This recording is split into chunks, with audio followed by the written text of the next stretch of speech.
श्री गणेशाय नमः। श्री स्वामी समर्थ श्री गुरुदेव दत्त महाराज की जय। श्री गुरुचरित्र अध्याय 17वा। श्री गणेशाय नमः। सिद्ध म्हणे नाम करणे गुरु भक्त शिखामणी, तुझी भक्ती गुरुचरणी लीन झाली निर्धारी।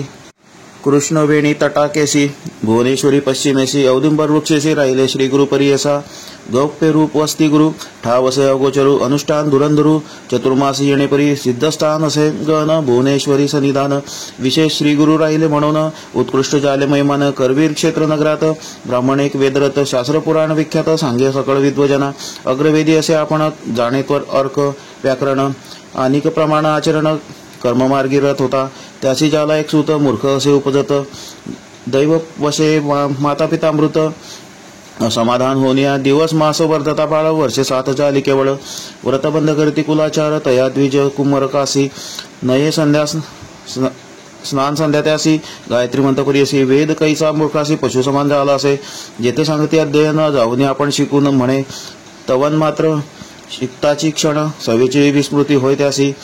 त्या ग्रामेचे विद्वजन निंदा करती सकळ जन, विप्रकुळी जन्मून ऐसा मूर्ख उपजलासी। ज्यासी नाही सहोदर त्यासी विद्या बंधू, भ्रातर सकळी का वंद्य होय नर।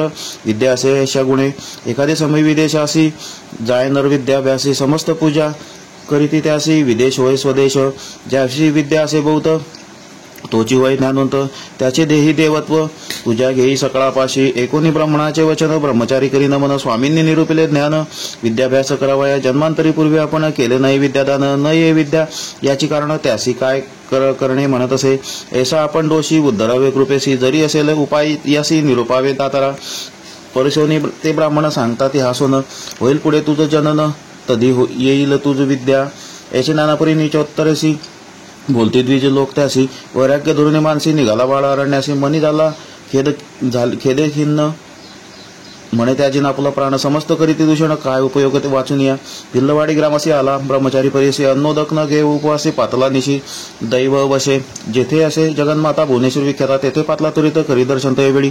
न करी स्नान संध्या देखा, अपार करी तसे दुःख। देवद्वारा सन्मुखा धरणे घेतले तयावेळी। येणेपरी दिवस तिनी निर्वाण मन करून, अन्नोदक त्याजोनी बसला तो द्विज कुमार। नवे काही स्वप्न त्या लागुनी, म्हणून कोपे बहुमनी। अंबे अंबा म्हणे अंबा भवानी, का उपेक्षिसी आम्हासी आक्रोशोनी। तयवेळी शस्त्रे घेऊन ये प्रबळी, आपली जिव्हा तत्काळी छेदुनी वाहे। देवी चरणी जिव्हा वाहुनी, आंबेसी मागुती म्हणे परियसी। जरी मज तू उपेक्षिसी, वाहीन शिर तुझे चरणी। ऐसे निर्वाण मानसी, क्रमित झाला तो निशी। स्वप्न झाले तयासी, एकच समस्त श्रोतेजन। एक बाळ ब्रह्मचारी, नको आकृषू आम्हावरी। असे कृष्ण पश्चिम तीरी, त्वरित जाय तयस्थानी। औदुंबराचे वृक्षातळी, असे तापसी महाबळी। अवतार पुरुष चंद्रमौळी, तुझी वांछा पूर्वीला। ऐसे स्वप्न तयासी, झाले अभिनव परियसी। जागृत होताची हर्षी, निघाला त्वरित तेथुनी।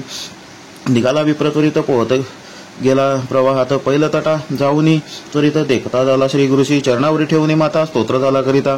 श्री गुरुमूर्ती संतोषता, आश्वासिती तयावेळी। संतोषणी श्री गुरुमूर्ती, माता हस्त ठेविती। ज्ञान झाले त्वरित, जिव्हा आली तत्काळ।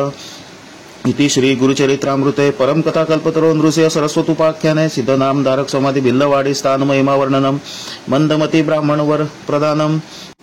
नाम सप्तदशोऽध्यायः। श्री गुरुदत्तात्रेयार्पणमस्तु। श्री गुरुदेव दत्त।